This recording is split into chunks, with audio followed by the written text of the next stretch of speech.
Government, through the Office of the Attorney General of the Federation, in collaboration with some of the partners, on Wednesday opened the first national consultation on cybercrime legal framework in Nigeria, bringing together justices, representatives of NTDA, EFCC, ICPC, the police, among others, frontliners in the prosecution of cybercrime. The consultation is an open debate on the existence on the existing legal framework on cybercrime in Nigeria.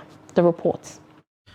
With phishing and scams hitting 174% in Nigeria, the fight against cybercrime is no longer a matter of enacting laws alone, but also making sure violators are made to face justice. My name is Jamila Kagadi. The first national consultation on the cybercrime legal framework seeks to provide a platform for inclusive dialogue to harness the collective expertise of all key players in the sector. The challenges posed by cybercrime are ever evolving, and we must remain proactive in our approach to combating them. Our legislations must adapt to rapidly changing threat landscape, addressing emerging trends and technologies. Therefore, this consultation is not merely a formality, but a critical step towards strengthening our legal arsenal against cybercriminals.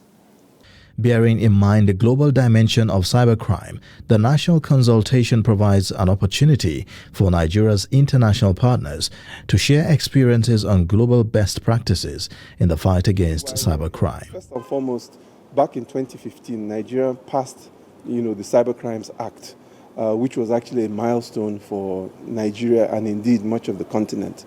That said, like any other thing, it needs to be updated, it needs to be reviewed. And if I may just encapsulate it, cyber criminals operate at the speed of light. Law enforcement, the good guys, they operate at the speed of law. So it means that we have to continually try to not necessarily just catch up, but also think ahead. Technology is developing extremely well.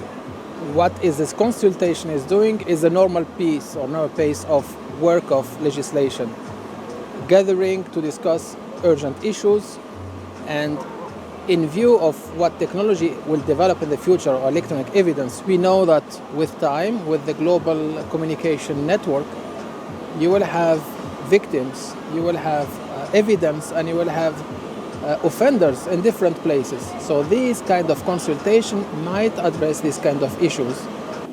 And to keep track of this crime, to be able to fight it effectively, any country, including Nigeria, will have to update its laws to be in check with the trends, to be in check with international law. So I think it's a very timely initiative of the Ministry of Justice to see what can be done to keep Nigeria in check with these standards, to improve where it can, to make sure that human rights and other safeguards are well placed, but also that the toolbox of law enforcement is indeed full. Several studies have estimated a yearly 15% increase in global cybercrime losses over the next 5 years. But with multiplicity of laws across regional and global boundaries, it is forums such as this that ensures Nigeria is not dealing with the threats of cybercrime in isolation. Ayuba Ilya, Trust TV News, Abuja.